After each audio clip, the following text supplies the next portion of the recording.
Good morning student. आषाढ़ का एक दिन अंक 1 एवं 2 मैं आपको पढ़ा चुका हूँ क्लास 11th में।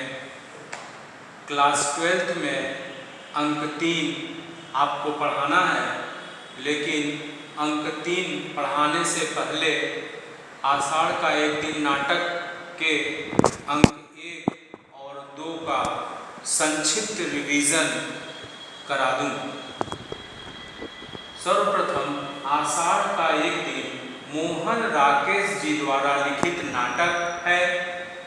नाट्य लेखन के क्षेत्र में मोहन राकेश जी की एक महत्वपूर्ण उपलब्धि है। वैसे तो इनके अन्य नाटक जैसे लहरों के राजहंस, आधे अधूरे और पैर तले की जमीन भी प्रसिद्ध है, लेकिन रंगमंच की दृष्टि से आषाढ़ का एक दिन श्रेष्ठतम नाटक सिद्ध हुआ है। उन्होंने अपने नाटकों में मंचन संबंधी सभी बातों पर ध्यान दिया है। ऐतिहासिक और पौराणिकता के माध्यम से प्राचीन काल की बातों की बजाय वर्तमान समस्याओं को उठाने का प्रयास किया है। उनके नाटकों को पढ़कर एवं मंच पर अभिनीत देखकर पता चल जाता है कि उनकी कथात्मक और नाट्य विधा दोनों में समान पकड़ है। इनके नाटकों में कथा साहित्य में एक नवीनता के दर्शन हुए हैं। इन्होंने अपने साहित्य में व्यक्ति की मानसिक और सामाजिक पीड़ा और छटपटाहट को दिखाने का प्रयास किया है। नाटक के प्रथम अंक में कालिदास अर्थात जो इस नाटक के नायक हैं, कालिदास, मल्लिका जो इस नाटक की नायिका है, अंबिका जो मल्लिका की माँ है, की विशेष भूमिका है। जो हिमालय में स्थित एक गांव में रहते हैं। कालिदास अपनी साहित्य साधना में रत हैं। मल्लिका से उसका प्रेम संबंध है। कालिदास की रचनाओं के कारण उसे उज्जैनी के दरबार में सम्मानित करने के लिए आमंत्रित किया जाता है। मल्लिका के आग्रह पर कालिदास उज्जैनी चले जाते हैं। दूसरे अंक में हम देखते हैं कि कालिदास की प्रसिद्धि दूर दूर तक फैल चुकी है।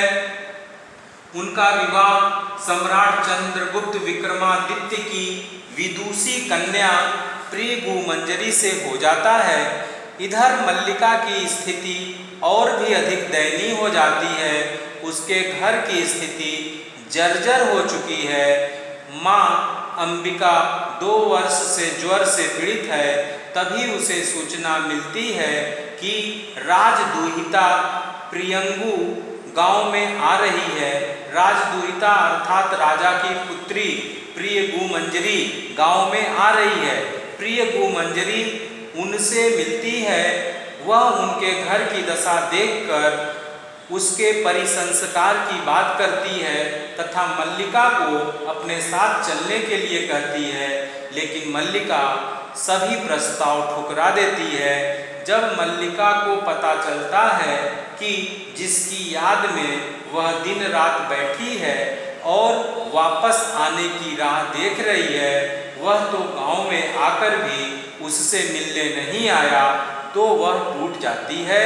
उसकी माँ अंबिका अपनी विकल बेटी को सहारा देती है। अंक 3 में कुछ वर्षों के बाद वर्षा और मेघ गर्जन का शब्द सुनाई देता है। पर्दा उठने पर वही प्रकोष्ठ एक दीपक जल रहा है। प्रकोष्ठ अर्थात कमरे में दीपक जल रहा है।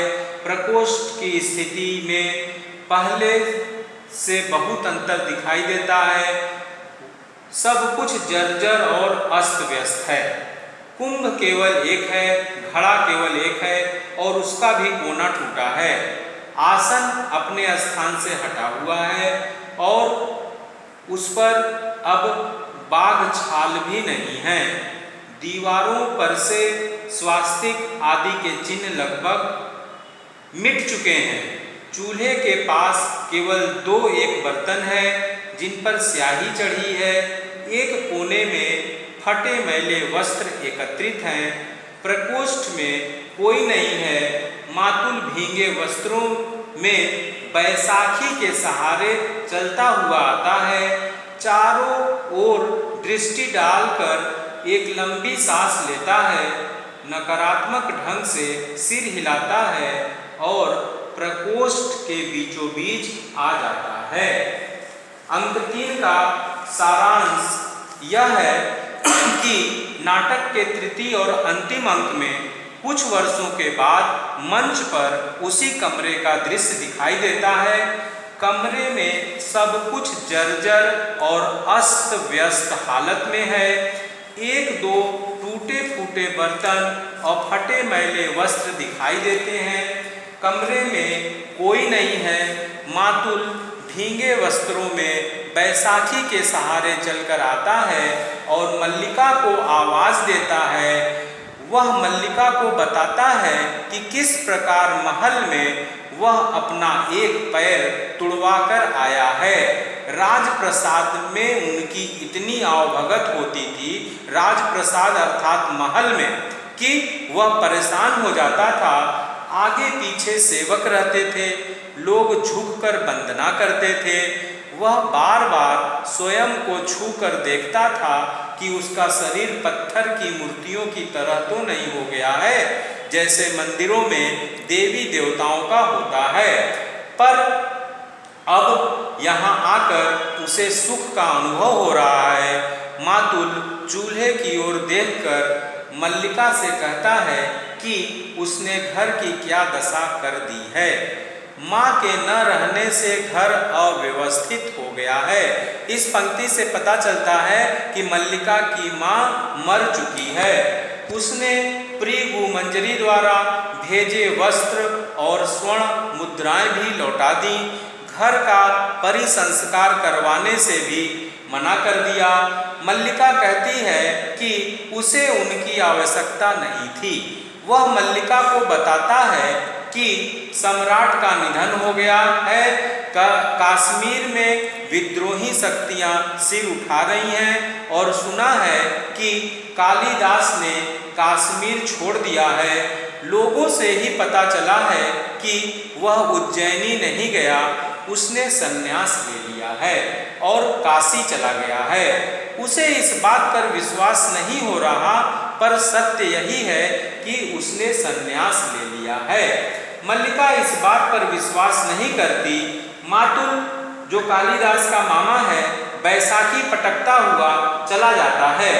मल्लिका स्वयं से बातें करते हुए कालिदास को याद करती है कि वह उनके जीवन में नहीं रही, पर वह हमेशा उसके जीवन में बने रहे। उसने उन्हें कभी अपने से दूर नहीं होने दिया। वह इतने वर्षों कितने कष्टों में रही, क्या से क्या हो गई। वह पालने की ओर देखते हुए कहती है कि यह मल्लिका है जो धीरे धीरे बड़ी हो रही है।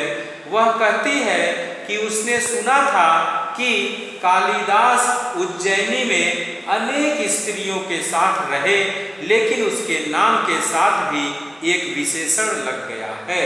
वह कालिदास से प्रश्न करती है कि क्या वह उसे इस रूप में पहचान सकता है। वह कहती है कि वह दारिद्र्य में जीती रही ताकि कालिदास कुछ बन सके। वह पूछती है कि क्या संन्यास लेकर कालिदास उसे उसकी सत्ता के बोध से वंचित कर देंगे। आषाढ़ का एक दिन है, मेघ गरज रहे हैं, वर्षा हो रही है। तभी छत विच्छत अवस्था में कालिदास का प्रवेश होता है। मल्लिका जड़ सी उसे देखती रहती है। कालिदास कहते हैं कि उन्हें न पहचानना स्वाभाविक है, क्योंकि वह पहले जैसे नहीं रहे। आज वह स्वयं को भी नहीं पहचानते, पर वह भी पहले जैसे नहीं रही, बदल गई है। मल्लिका को कालिदास का आना एक स्वप्न लग रहा है। कालिदास कहते हैं वह यहाँ के यथार्थ को देखने आए हैं। वह वर्षा में भीग गए हैं, पर वर्षा ने थकान मिटा दी है। कालिदास मल्लिका को बताते हैं कि बहुत दिन इधर उधर भटकने के बाद वह यहाँ आए हैं। सत्ता और प्रभुता का मोह छूट गया है। कश्मीर में लोग सोचते हैं कि उन्होंने संन्यास ले लिया, पर वे केवल मातृगुप्त के शरीर से मुक्त हुए हैं। यहाँ ध्यान देने वाली बात यह है कि कश्मीर में कालिदास को मातृगुप्त के नाम से भी जाना जाता था। उन्हें यहाँ की एक एक वस्तु का स्मरण है। मल्लिका की आँखों का रूप उनकी स्मृति में आज भी अंकित है। तभी कोई द्वार खटखटाता है। कालिदास द्वार खोलने जाने लगते हैं, पर मल्लिका रोक देती है। वह कालिदास को आसन पर बैठने को कहती है। वह दीर्घ निश्वास छोड़कर आसन पर बैठ जाते हैं। थोड़ी दूरी पर मल्लिका घुटनों पर बाहें रखकर बैठ जाती है। कालिदास मल्लिका से कहते हैं कि उन्होंने अपने संबंध में सोचा और इसी निष्कर्ष पर पहुंचा कि अंबिका ठीक कहती थी। उनके यहाँ से न जाने की इच्छा का एक कारण यह था कि उन्हें अपने पर विश्वास नहीं था। यहाँ अभाव और भर्त्सना का जीवन जिया है। वहाँ प्रतिष्ठा और सम्मान पाकर कहीं उनके जीवन की दिशा न बदल जाए। उनके कश्मीर का शासन संभाले जाने के पीछे शायद कहीं यह भाव भी छिपा था कि जिन लोगों ने उनका उपहास उड़ाया वह उनसे प्रतिशोध ले सके। उन्होंने सोचा कि यदि वह अपने को बदलने का प्रयत्न करें तो सुखी हो सकते हैं, पर वह अपने को उस वातावरण में ढाल नहीं सके, इसीलिए सुखी नहीं हुए। एक राज्याधिकारी का कार्यक्षेत्र उनके कार्यक्षेत्र से भिन्न था।